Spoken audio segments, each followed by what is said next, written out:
Quando Adolf Hitler chegou à chancelaria em 30 de janeiro de 1933 e se proclamou Führer do Terceiro Reich, ordenou ao Reichsführer das SS, Heinrich Himmler, a criação de uma espécie de guarda pretoriana que exerceria funções de escolta e proteção à sua pessoa.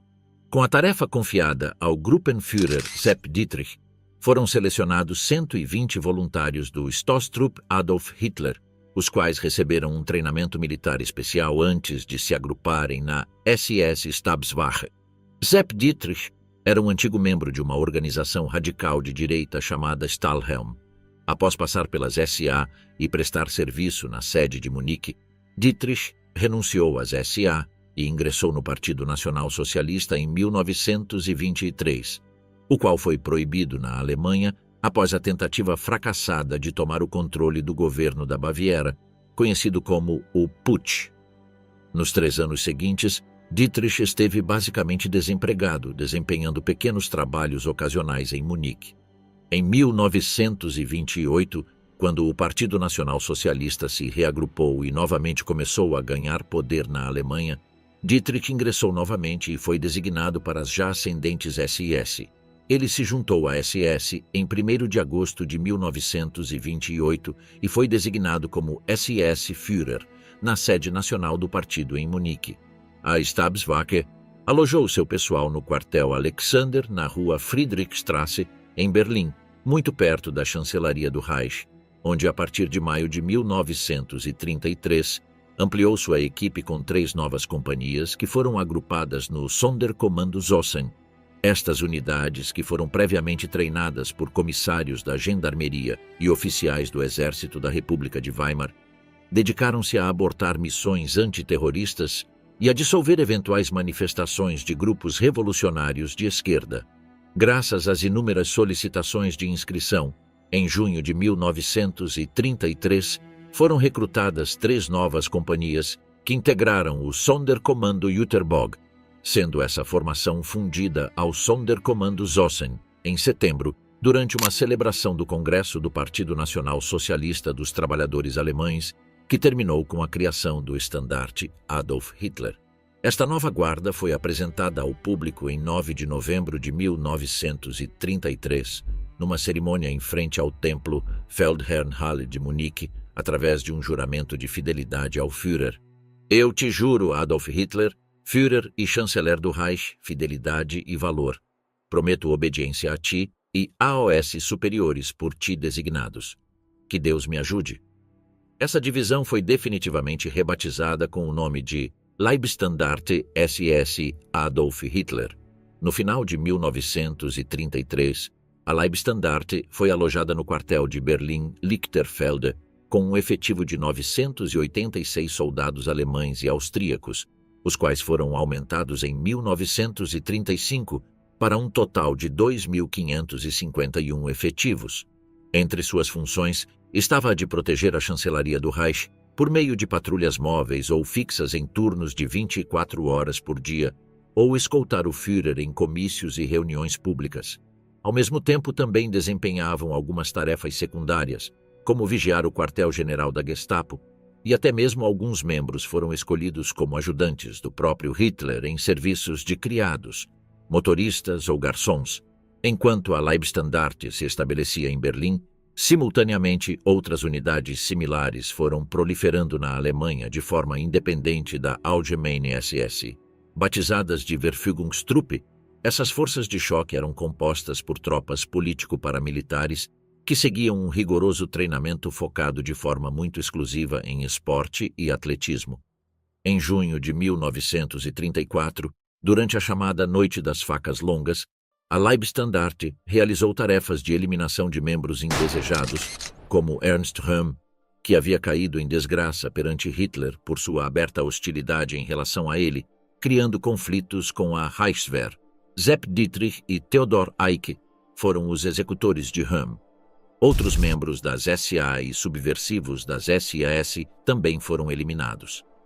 Em virtude dos serviços prestados naquela ocasião, Hitler promoveu Sepp Dietrich a SS Obergruppenführer e a divisão Leibstandarte SS Adolf Hitler, comandada por ele, recebeu um tratamento muito especial, sendo elevada à divisão de elite das SS. Para 1935, a Leibstandarte SS Adolf Hitler já contava com cerca de 2.660 membros. O treinamento de combate começou a ser extremamente rigoroso e seu processo de seleção ainda mais estrito. Isso a diferenciava fundamentalmente da Wehrmacht.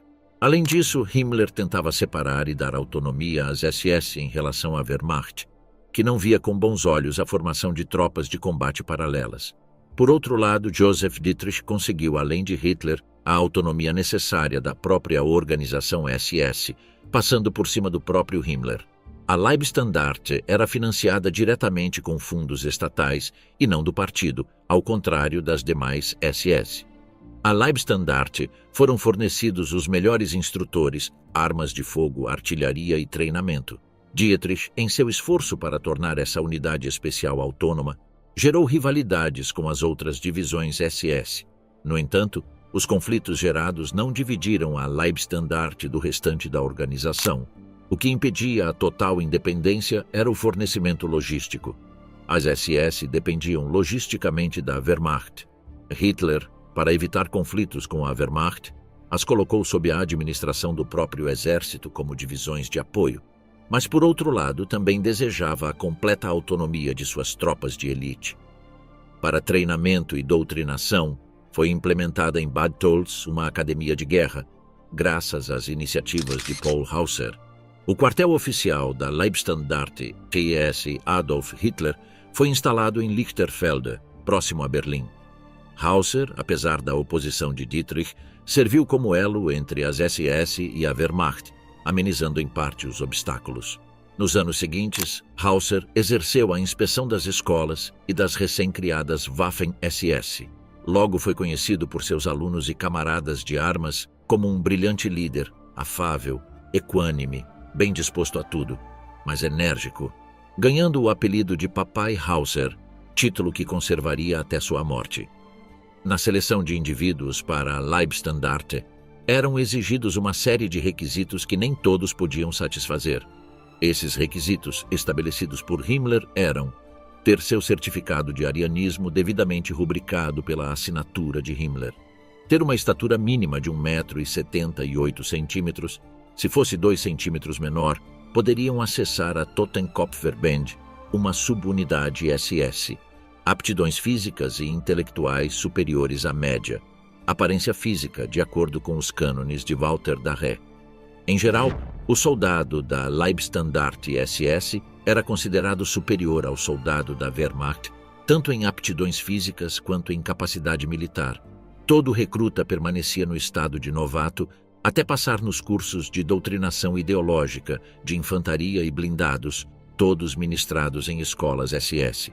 Os exercícios eram, na maioria dos casos, com fogo real, e, além disso, um soldado deveria ser capaz de colocar uma mina magnética em um tanque que estivesse passando sobre ele. Muitas das táticas de instrução foram idealizadas por Reinhard Heydrich. A instrução em geral era tão rigorosa quanto a dos famosos comandos britânicos. No fundo, essa política de formar supersoldados era sustentada pelas zombarias iniciais das SA de Röhm em relação às SS como soldados sem valor militar. Em Bad Tölz, a academia contava com campo de futebol, salas de boxe, ginásios muito completos, piscinas. A maioria dos instrutores eram campeões olímpicos em suas especialidades. O curso era complementado com treinamento em alta montanha, assaltos em praias hostis, neutralização de armadilhas e incursões como comando em território inimigo. A ideia de Hauser era formar um supersoldado atleta capaz de realizar ataques rápidos a posições inimigas, resolver situações de perigo, assumir liderança em combate e propor iniciativas AOS superiores. Além disso, na inculcação ideológica, o aspirante era profundamente conscientizado em seu ódio aos judeus e ao comunismo. Isso era essencial, já que seriam realizadas tarefas repressivas contra populações declaradas inimigas do Reich. O aspirante ou novato podia renunciar livremente se não suportasse o treinamento. Depois de prestado o juramento, o vínculo era inabalável até a morte. Na verdade, durante o treinamento, o novato era instigado por pressão psicológica a renunciar às SIS. Assim, aqueles que não conseguiam suportar a pressão psicológica ou o treinamento físico eram filtrados. O produto final eram supersoldados de lealdade comprovada. Essa técnica ainda é usada no treinamento de comandos e forças especiais dos Estados Unidos. Quando se aproximava o início da guerra, Heinrich Himmler solicitou a formação de várias unidades de combate a partir dos SS-Standarten, sujeitas a AOS quadros disciplinares das SS e alheias à jurisdição das tropas da Wehrmacht, de forma que as forças das Waffen-SS apenas fossem responsáveis perante Hitler e, tacitamente, dirigidas por Himmler, garantindo-lhes um treinamento, suprimento e munição da melhor qualidade, superior até mesmo à AOS da Wehrmacht. O recrutamento também seria rigoroso e seletivo, exigindo dos aspirantes habilidades físicas e mentais excepcionais, bem como uma origem ariana impecável. Inicialmente, as Waffen-SS foram equipadas com armamentos de segunda mão, e o material e equipamento de muitas unidades eram de origem checoslovaca e austríaca. Essa política continuou durante toda a guerra, com exceção de um seleto grupo de divisões formadas por pessoal de origem germânica, que foram equipadas com o melhor material. A maior parte do material e equipamento de melhor qualidade também foi destinada a equipar outras divisões de elite da Wehrmacht, como a Panzer Grenadier Division Grossdeutschland, a 138ª Lehrdivision e a divisão Hermann Göring da Luftwaffe. As 3 unidades resultantes das SS foram devidamente armadas e participaram da invasão da Polônia. O desempenho das Waffen-SS foi medíocre durante essas campanhas. O fraco desempenho inicial dessas unidades foi principalmente devido ao fato de que, na prática, Himmler priorizou o ênfase na doutrinação política e na adesão cega ao nacionalsocialismo, mais do que na instrução puramente militar antes da guerra. Isso ocorreu em grande parte devido à escassez de instrutores experientes, que preferiram permanecer com o exército regular, que era considerado mais técnico do que unidades de combate tão ideologizadas quanto as Waffen-SS. A experiência adquirida nas campanhas da Polônia, França e dos Balcãs e a peculiar forma de treinamento logo transformaram as Waffen-SS em verdadeiras unidades de elite. Concebidas como um exército nórdico, segundo seus teóricos, o Reichsführer das SS, Heinrich Himmler, decidiu lançar sua ideia entre o final de 1940 e o início de 1941.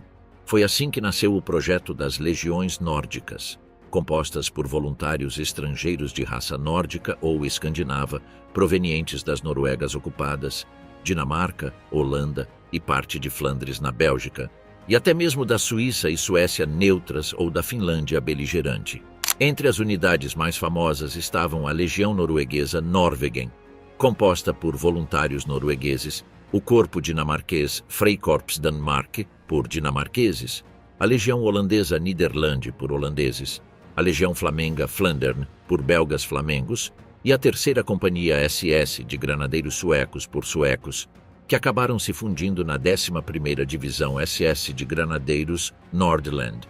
Simultaneamente foram criadas novas formações mistas de alemães com nórdicos e escandinavos, como a 5ª Divisão SS Panzer Viking, sob o comando do general Felix Steiner, ou a 6ª Divisão SS de Montanha Nord, que incluía alguns esquiadores finlandeses. No entanto, também continuaram a ser organizadas forças exclusivamente alemãs, como a expansão da divisão SS Verfügung na 2ª Divisão SS Panzer das Reich, liderada pelo general Paul Hauser. Se a Segunda Guerra Mundial tivesse terminado entre 1940 e 1941, conforme esperavam os altos escalões do Terceiro Reich, as Waffen-SS teriam sido um exército puramente ariano e nórdico, conforme inicialmente proposto por seus defensores. No entanto, fatores como a prolongação do conflito ao longo do tempo, a extensão do conflito para além do norte da Europa para outros cenários e, sobretudo, a manutenção de uma aliança com os países mais diversos que racialmente em nada se assemelhavam à Alemanha, derrubaram a propaganda nacional socialista que justificava a guerra como uma defesa da pureza do sangue alemão. Na verdade, Essa evolução geopolítica inesperada da situação diplomática e estratégica forçou o Terceiro Reich a adaptar seus princípios dentro de um mundo que gradualmente se globalizava e, portanto, as Waffen-SS a deixar de lado para o exterior a doutrina nacional-socialista e a incluir a doutrina fascista muito mais sugestiva. Graças a isso, as Waffen-SS deixaram de ser um exército composto por legiões nórdicas, para se tornarem um exército de legiões estrangeiras, independentemente de raça, etnia, nacionalidade ou religião. Quando o eixo iniciou a invasão da União Soviética na Operação Barbarossa, em 22 de junho de 1941, as Waffen-SS teriam pela primeira vez uma enorme participação com numerosos efetivos. De acordo com a sua zona designada, o desdobramento foi o seguinte: o Grupo de Exércitos Norte incluiu a 3ª Divisão Totenkopf e a 4ª Divisão Polizei. O Grupo de Exércitos Centro incluiu a 2ª Divisão das Reich. O Grupo de Exércitos Sul incluiu as divisões Panzer, Leibstandarte e Viking. E o Grupo de Exércitos Finlandês incluiu a 6ª Divisão de Montanha Nord. Operacionalmente, o desempenho das Waffen-SS na campanha na União Soviética foi muito positivo em todos os sentidos. A 2ª Divisão Panzer das Reich contribuiu para a destruição da Bolsa de Minsk e a subsequente conquista da capital bielorrussa, enquanto a 3ª Divisão Panzer Totenkopf foi fundamental na ocupação da Lituânia, Letônia e Estônia, exatamente como a 4ª Divisão Polizei no cerco a Leningrado. No entanto, o maior sucesso foi alcançado na Ucrânia pelas 1ª e 5ª Divisões Panzer SS, Leibstandarte e Viking, após a captura de 500.000 de soldados soviéticos na Bolsa de Kiev, o que constituiu a maior vitória na história militar até então. Com a globalização do conflito após o ataque do Japão a Estados Unidos em Pearl Harbor, no final de 1941, as Waffen-SS aumentaram enormemente seus efetivos para 200.000 homens, em vista do que se previa ser uma luta que consumiria grandes recursos. Foi assim que surgiram novas formações alemãs e Volksdeutsches dos Cárpatos, como a 8ª Divisão SS de Cavalaria Florian Geyer, que lutou na Batalha de Rzhev, ou a 9ª Divisão Panzer SS Hohenstaufen, que atuou como força de guarnição na costa da França. Em várias ocasiões, as Waffen-SS foram criticadas pelo exército regular devido à sua indiferença em relação às baixas no combate. No entanto, as divisões Waffen-SS mostraram ser unidades excepcionais e disciplinadas, especialmente na Operação Barbarossa, demonstrando grande eficiência no combate. O treino árduo e o excelente fornecimento de armas e munições tornaram as Waffen-SS unidades de elevado prestígio militar, dotadas também de uma obediência absoluta e fanática a Hitler. A combinação destas características tornou as Waffen-SS as unidades militares preferidas do Führer. As Waffen-SS provaram verdadeiramente o seu valor durante a 3ª Batalha de Kharkov, onde o 2º SS Panzerkorps, sob o comando do Brigadeführer Paul Hauser, recuperou a cidade e deteve a ofensiva soviética, salvando as forças do grupo de exércitos de Erich von Manstein.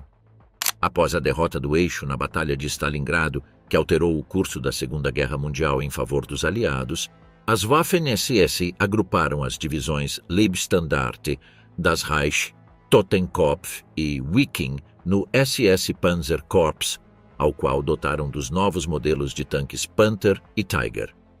Esta fusão de forças levou as Waffen-SS a reconquistar a cidade de Kharkov, causando um significativo revés ao Exército Vermelho e posteriormente a Operação Cidadela, que continuou com a Batalha de Kursk, onde o Corpo Panzer SS destruiu mais de 300 tanques soviéticos num único dia na Batalha de Prokhorovka. Neste Corpo Panzer das SS estavam praticamente os melhores soldados e comandantes de todo o exército alemão. Na vanguarda estava a Leibstandarte, liderada pelo Sturmbannführer Teddy Wish. Um dos melhores soldados desta divisão foi Werner Wolf. Wolf foi agraciado com a Cruz de Cavaleiro em 7 de agosto de 1943, enquanto servia como ajudante de Joachim Peiper no 2º Batalhão de Panzergrenadier das SS. Peiper recomendou Wolf por suas ações após assumir o comando do 13º Batalhão. devido aos ferimentos sofridos pelo seu comandante durante a Batalha de Kursk, no início de julho. Ele deteve o ataque de um tanque russo. Wolfe destruiu um tanque único e recusou-se a render-se no campo de batalha diante do ataque russo. Em novembro de 1943, Wolfe levou um tiro na coxa e teve a perna amputada. No entanto, quando recebeu a ordem médica para a operação, Wolfe mostrou sua pistola e advertiu o médico que não estava disposto a perder uma perna, chegando até mesmo a disparar no chão como advertência. Wolfe teve uma recuperação completa posteriormente. Joachim Peiper, naquela época, ostentava o posto de Obersturmbannführer. 12 de março de 1943 foi um dos dias-chave para Peiper. No auge da Terceira Batalha de Kharkov e desobedecendo ordens do alto comando, Peiper realizou um de seus ataques característicos, ultrapassou várias localidades e, após uma marcha paralela a leste de Kharkov, tomou controle das passagens ao norte da capital no rio Lopan, impedindo a chegada de reforços soviéticos a Kiev. Esse golpe seria a chave de entrada de Peiper em Kharkov, o que posteriormente lhe renderia a Cruz de Cavaleiro da Cruz de Ferro. Outro dos destacados soldados da Leibstandarte em Kursk foi o Panzer Michael Wittmann. Wittmann fazia parte da ala sul que saiu de Bikovka e avançou contra Streletskoye, sendo sua primeira vítima um canhão anticarro que vaporizou. Depois um tanque lança-chamas OT-34, ao qual envolveu numa bola de fogo, e finalmente uma segunda peça que esmagou com as correntes de seu tanque, antes de surgir pela escotilha e matar vários soldados com sua metralhadora MP-40. Apenas no primeiro dia de Kursk, ele eliminou 8 tanques e 7 canhões, enquanto no segundo dia, em 6 de julho, neutralizou uma bateria de artilharia ao sair de uma floresta perto de Lutsk e destruiu um tanque KV-1. Sucessos que se repetiram no dia 7 nas proximidades de Tetrovino, com mais 7 tanques pulverizados e 19 peças. No entanto, seu maior teste foi sem dúvida na Batalha de Prokhorovka, quando um corpo blindado do Exército Vermelho avançou contra sua unidade, tentando se aproximar mais facilmente do Tiger, algo que permitiu a Wittmann abater um T-34 após o outro, numa verdadeira caçada. Após o término da Batalha de Kursk, no meio de julho, o registro do intrépido tanquista bávaro era de 30 tanques destruídos e 36 peças de artilharia. Na segunda divisão Panzer das Reich, destacava-se o Sturmbannführer Christian Tixen. Foi um dos comandantes de combate mais respeitados das Reich e era lendário por sua bravura no campo de batalha. A divisão das Reich tinha uma reputação de combate temível, participando em quase todos os principais enfrentamentos da Segunda Guerra Mundial. Eles se saíram excepcionalmente bem sob alguns dos comandantes mais capazes e energéticos das Waffen-SS. Os tanques da divisão Panzergrenadier das Reich desempenharam um papel fundamental na campanha de Kharkov, no início de 1943. A divisão eliminou um total de 292 tanques soviéticos e Su na campanha Kharkov-Belgorod e perdeu 77 tanques e canhões de assalto. O tanque de comando do Sturmbannführer Christian Tixen era um Panzer II. Ele era um líder inspirador que preferia comandar suas unidades na linha de frente, no meio da ação, adaptando táticas poderosas e ferozes com grande rapidez. Christian Tixen recebeu a Cruz de Cavaleiro em 31 de março de 1943, por sua liderança brilhante do segundo Batalhão das Reich durante os intensos combates de Kharkov. Ele se tornou comandante do 2º Regimento das Reich em novembro de 1943. A maioria dos voluntários flamengos na divisão das Reich estava concentrada neste regimento. Na sua divisão também se encontrava o brutal Freiherr von Reitzenstein. Durante este tempo, o Obersturmbannführer von Reitzenstein destacou-se especialmente na área ao norte de Belgorod, no 8 de julho de 1943. Neste dia, o Obersturmbannführer von Reitzenstein comandava o grupo blindado da divisão, e sua missão era separar-se do grosso da sua divisão, orientada para leste, e avançar em direção ao rio Psel, junto com o grupo blindado da Panzergrenadier Leibstandarte. O objetivo deste movimento era facilitar o avanço das unidades no corps vizinho. Embora o grupo blindado não tenha conseguido reunir todas as suas forças a tempo devido a intensos combates defensivos que estavam ocorrendo naquele mesmo dia, o Obersturmbannführer von Reitzenstein decidiu prosseguir mesmo assim com as tropas disponíveis no momento para deixar tropas suficientes para a batalha defensiva, enquanto cumpria sua missão original de golpear as avassaladoras forças blindadas inimigas que acabavam de chegar em frente ao corps vizinho. Esta decisão independente levou a um sucesso total apesar da persistente ameaça nos flancos. Após combates difíceis, um total de 53 tanques inimigos foram destruídos e uma distância de 10 quilômetros de terreno foi tomada. As ações pessoais destacadas do comandante do regimento garantiram o sucesso desta operação extremamente difícil. Houve um alívio notável posteriormente na asa direita do corps vizinho à esquerda.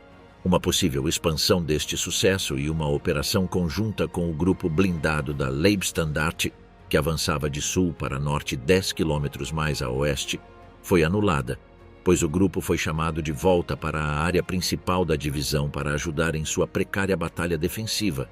Infelizmente, o desembarque das tropas anglo-americanas na Sicília durante a Operação Husky obrigou a intervenção das Waffen-SS na Itália, como fez a Leibstandarte desarmar as unidades do exército italiano que acabara de mudar para o lado dos aliados, ou a recém-criada 16ª Divisão SS de Granadeiros Reichsführer, que no outono de 1943 cobriu a retirada das tropas alemãs da Sardenha, Córcega e do sul da Península Itálica.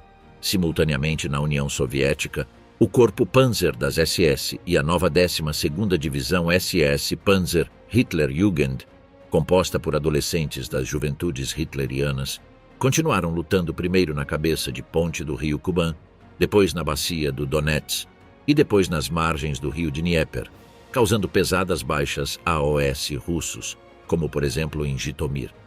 No início de 1944, a situação era muito delicada para o eixo e, portanto, as Waffen-SS tiveram que aproveitar ao máximo o seu desempenho. Um dos maiores exemplos disso foi a Batalha da Bolsa de Korsun-Cherkassy, onde a Das Reich e Wiking foram resgatadas do cerco a que foram submetidas pelo Exército Vermelho, graças à intervenção em última instância da Divisão SS de Granadeiros Belgas, sob o comando do general Léon Degrelle, que foi condecorado com a Cruz de Ferro após sobreviver a mais de 50 combates corpo a corpo. Simultaneamente, na Batalha de Narva, que ocorreu nos países bálticos, as unidades SS Nordland, as divisões SS de Granadeiros Letonas e a Divisão de Granadeiros Estonianos resistiram heroicamente aos ataques dos soviéticos, causando mais de 500.000 baixas, com custo muito baixo para si próprias, o que evitou o colapso do grupo de exércitos norte e favoreceu a retirada para a península de Curlândia, junto ao Mar Báltico. Apenas no Ártico, especificamente no setor da Lapônia, a 6ª Divisão SS de Montanha Nord e o Batalhão SS de Esquiadores Norueguês tiveram algumas dificuldades em manter a linha de frente na Finlândia. Ao mesmo tempo, na Itália, a 16ª Divisão SS de Granadeiros Reichsführer e a 29ª Divisão SS de Granadeiros Italiana repeliram as tropas anglo-americanas na Batalha de Anzio. Após a escassez de homens desde a derrota de Stalingrado, o general Gottlob Berger, um destacado militar das Waffen-SS, que anteriormente se dedicara ao recrutamento de estrangeiros, propôs como medida de urgência a incorporação dos membros das juventudes hitlerianas nascidos em 1926, que naquele momento teriam entre 16 e 17 anos. Adolf Hitler ficou cativado pela proposta e, em 10 de fevereiro de 1943, aprovou a convocação de 30.000 menores de idade. Por coincidência, no início de junho de 1944, a 12ª Divisão SS Panzer Hitlerjugend foi transferida para a cidade belga de Hasselt, em vez de ser enviada para o fronte oriental, conforme previsto. Pouco depois, cruzou a fronteira com a França para estacionar suas diferentes unidades compostas por 20.540 efetivos, 229 tanques, 658 veículos blindados e 2.000 veículos ao longo das localidades setentrionais de Bernay, Évreux, Chambois e Trun. Isso certamente facilitou as coisas quando ocorreu o desembarque na Normandia em 6 de junho, porque às 14h30 do dia D, a 12ª Divisão SS Panzer Hitlerjugend foi mobilizada na íntegra para Caen, cidade próxima às praias de Juno e Sword, onde haviam desembarcado forças militares dos exércitos do Reino Unido e Canadá. O trajeto da 12ª Divisão SS Panzer Hitlerjugend em direção às praias da Normandia foi difícil devido à aviação aliada, que causou algumas baixas em veículos, embora o 12º Batalhão de Artilharia Antiaérea também tenha se vingado derrubando algumas aeronaves. Os engarrafamentos nas estradas também não ajudaram. Então as vanguardas da 12ª Divisão SS Panzer Hitlerjugend só chegaram à Normandia à noite, depois de se estabelecerem na localidade de Christaux, a 10 quilômetros de Caen.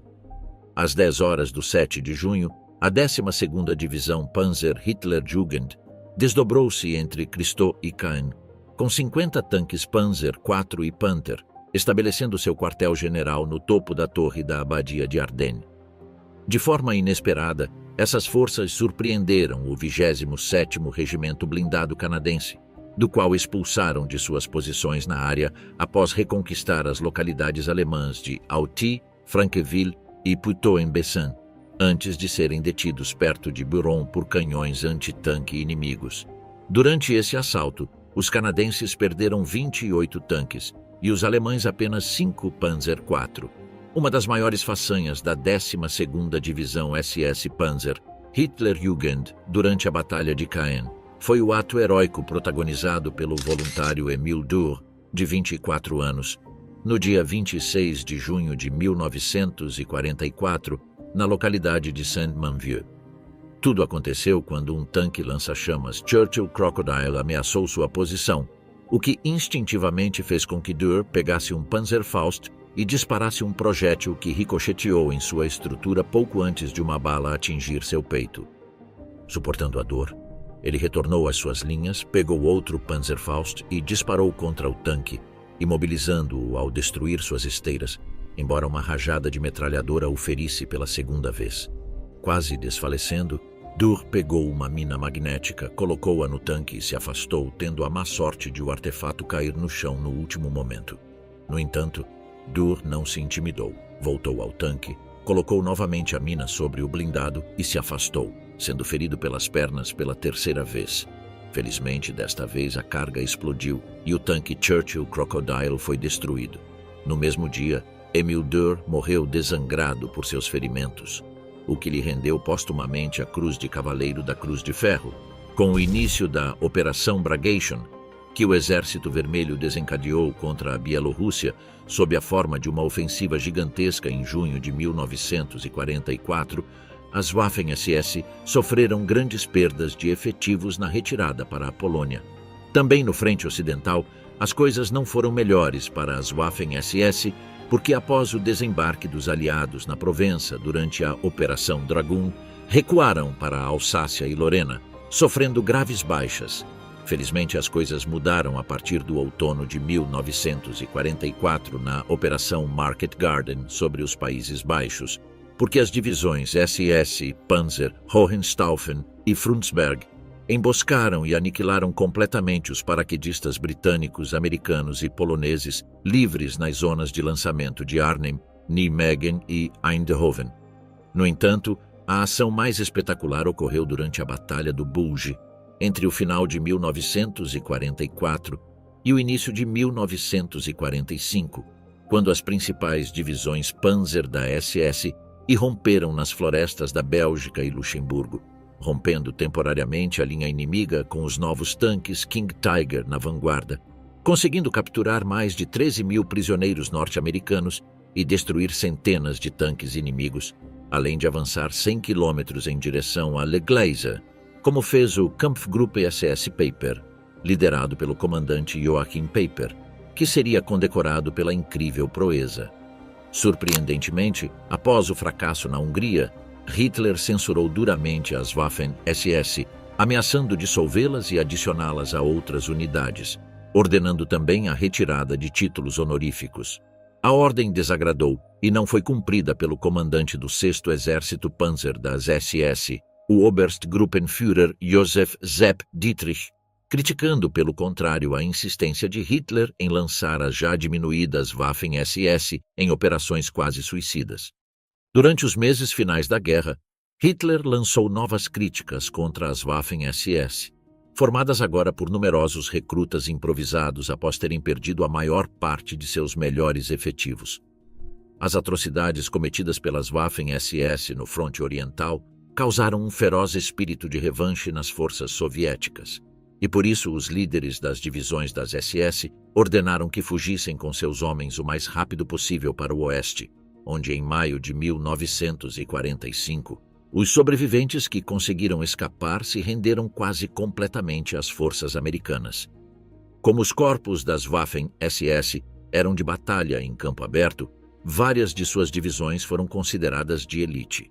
Essas divisões foram caracterizadas por uma moral extremamente alta e uma capacidade excelente em combate, bem como por estarem politizadas na missão de uma cruzada contra o bolchevismo e na defesa da Europa. Também foram frequentemente beneficiadas com o melhor equipamento disponível. No final da guerra, as SS tinham seus próprios laboratórios científicos e fábricas de desenvolvimento tecnológico militar, controlando o desenvolvimento das armas secretas.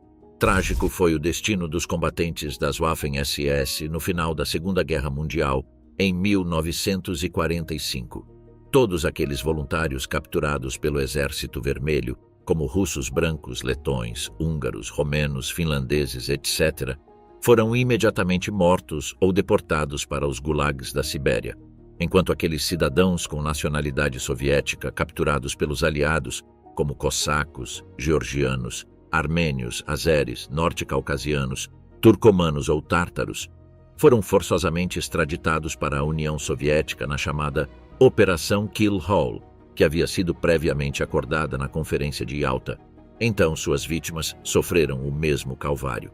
Simultaneamente na Europa Ocidental, uma psicose por parte das novas autoridades e dos grupos partidários desencadeou a tortura e o assassinato de centenas de voluntários franceses, italianos e belgas, e um número menor de holandeses, noruegueses, dinamarqueses, luxemburgueses e britânicos. Menos sorte tiveram os estonianos que se renderam à resistência checa em Praga, pois foram queimados vivos em fogueiras humanas, os árabes e africanos que se entregaram às tropas coloniais francesas, que foram fuzilados no local, ou os indianos capturados pelos ingleses, que foram amontoados desumanamente nas gaiolas de um navio de carga que os levou à Índia para serem encarcerados na Fortaleza Vermelha de Delhi. Em relação a OS voluntários que não foram assassinados ou linchados, sofreram longas penas de prisão em prisões e campos de concentração, trabalho escravo ou privação de direitos civis. Apenas os alemães, ucranianos, bielorrussos e suecos escaparam de serem processados, os primeiros por serem um exército regular reconhecido, os segundos porque foram protegidos por esforços do Vaticano, os terceiros porque receberam perdão em troca de servir na Legião Estrangeira Francesa, e os quartos porque a Suécia era neutra e os recebeu como heróis ao retornarem à sua pátria. Até o final do 20º século, as Waffen-SS passaram despercebidas na historiografia porque a Segunda Guerra Mundial ainda era recente e ainda havia bastante informação para documentar. No entanto, à medida que o fim da Guerra Fria se aproximava em 1991 e posteriormente a entrada no 21º século, as Waffen-SS adquiriram uma importância fundamental para o estudo do último conflito mundial porque constituíram o primeiro exército multinacional que incluiu sob a mesma instituição comum voluntários dos 5 continentes, dos países dos dois lados em conflito, das colônias, de nações neutras, etc.